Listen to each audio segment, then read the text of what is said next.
মায়া লিখেছেন রকিবুল ইসলাম। একদিন মেঘের পালকে সওয়ার করে হাওয়ার ভেলায় ভাসিয়ে দেব এক মুঠো মায়া। ইচ্ছে মতো করিয়ে নিয়ে মেখে নিও তারে গায়ে। তোমার ওই প্রেমহীন রাজ্যের মায়া আজ বড়ই অভাব। ভালোবাসার অনটন চলছে সেথা। প্রখর প্রখর খরা এসেছে, নেমেছে দুর্ভিক্ষ।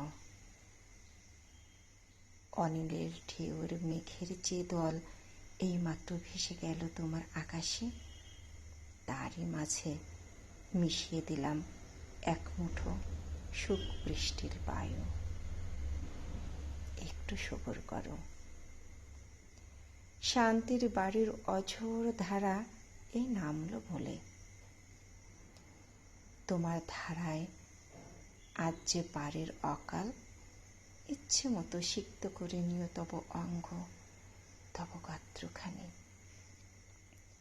সেই সাথে ধুয়ে যাবে তোমার পৃথিবীর যত কত শত জঞ্জাল।